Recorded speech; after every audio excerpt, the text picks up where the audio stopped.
Bonjour, bienvenue sur le plateau du forum COP21 de la Tribune Objectif Aquitaine. Nous recevons Thierry Grangetas, qui est le directeur client territoire sud-ouest de GRDF, Gaz Réseau Distribution de France, qui est le numéro 1 de la distribution de gaz en France. Monsieur Grangetas, est-ce que vous nous rappelez un petit peu les installations, le poids de GRDF dans le sud-ouest, c'est-à-dire Midi-Pyrénées-Aquitaine, je crois. Très bien, écoutez, bonjour. Bonjour. Oui, alors GRDF dans le sud-ouest, c'est 1500 personnes qui travaillent pour GRDF, c'est 850 000 clients et c'est un investissement annuel de l'ordre de 50 millions d'euros. 50 millions d'euros se répartissant entre 25 millions pour la sécurité industrielle et 25 millions pour le développement de notre réseau.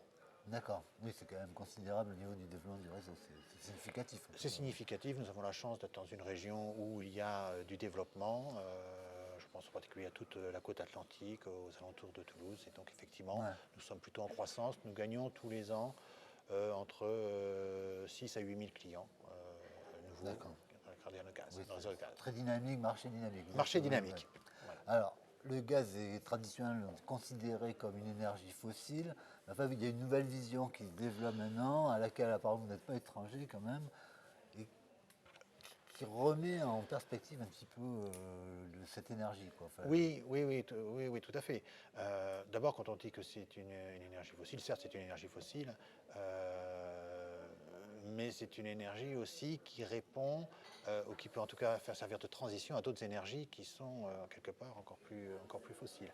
Si vous voulez, quand on a lancé les débats sur la transition énergétique, GRDF s'est mis à réfléchir sur quel rôle il pouvait jouer en tant qu'énergéticien dans cette démarche-là. Et donc on a construit ce qu'on appelle facteur 4, un scénario facteur 4, donc, qui correspond aux objectifs que s'était fixé le gouvernement, les moins 25% de tout. Et on a fait un mix de différents scénarios qui pouvaient exister.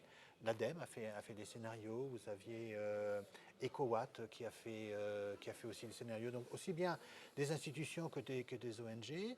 Et on a vu que notre réseau de distribution, en tout cas, avait son rôle à jouer, pouvait jouer un rôle intéressant dans la transition. Il peut jouer un rôle en transition, en particulier le gaz peut se verdir, et on a des expériences là-dessus. On voit bien qu'en Allemagne, il y a des développements de biométhane en particulier qui sont forts. Ici, en France, on a déjà une quinzaine de projets qui injectent dans notre réseau. C'est un réseau qui peut servir aussi dans le mix énergétique. Excusez-moi, le biométhane, c'est bien l'énergie qui est produite par la décomposition des déchets ou de certaines substances. Voilà, c'est ça, décomposition naturelle, quoi, en fait. Alors, les gros producteurs sont des intrants qui viennent en général de l'industrie agroalimentaire, où vous avez aussi des intrants qui viennent en ce moment, par exemple, des wood steps, le traitement des eaux qui permettent de station. Donc on est là-dessus. Sur la région, ça représente 120 affaires en cours, 120 projets de biométhane qui tous n'aboutiront pas forcément, mais en tout cas, on pense qu'on en aura une bonne quinzaine qui seront mis en réseau d'ici 2018. Donc ça représentera pas loin de 3% finalement de la consommation de la région aquitaine. Je le disais, ce réseau à terme devrait pouvoir accueillir jusqu'à 70-75% de gaz divers, dits renouvelables. Il n'y a pas de problème, oui, techniquement ça pose aucun problème. Techniquement on sait faire, et puis surtout le réseau est là, donc autant utiliser qu'à tous les investissements qui ont été faits au titre de la collectivité. Ça fait qu'à terme, alors vous n'êtes pas directement en contact avec les clients en tant que distributeur. C'est par rapport au gaz vert. Nous sommes là. Oui, alors par rapport à la production de biométhane, nous sommes là comme des facilitateurs, comme des animateurs, comme des personnes permettant la création d'une vraie filière de biométhane qui tourne autour de biométhane. C'est vrai que nous ne sommes ni investisseurs dans le biométhane, ni acheteurs de gaz, puisque nous ne sommes pas fournisseurs. Nous prenons le gaz et nous l'amenons au client qui, lui, achète directement au fournisseur.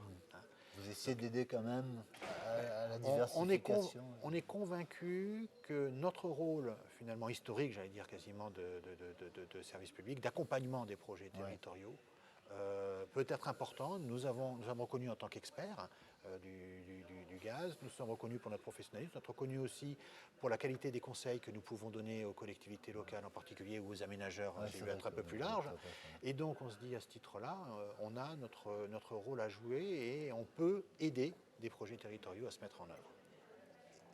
Est-ce que ça mène à l'économie circulaire en fait? On Dernière est tout à fait question. dans l'état d'esprit d'économie circulaire. Je peux vous prendre un exemple. Il y a des endroits où euh, on a déjà des usages autour de la mobilité, par exemple. La mobilité, vous savez, on promeut aussi la mobilité, donc plutôt pour la logistique, Ouais. ce qu'on appelle le GNV, le gaz naturel Oui, véhicule, bien sûr. dessus. Quand vous avez installé des stations de GNV, à proximité d'une collectivité, que cette collectivité a des projets de biométhane, par exemple des projets de bout de steps, de façon de bout de D'accord. steps. On voit tout de suite le sens de l'économie circulaire où finalement on est capable localement de se produire son gaz vert Ouais.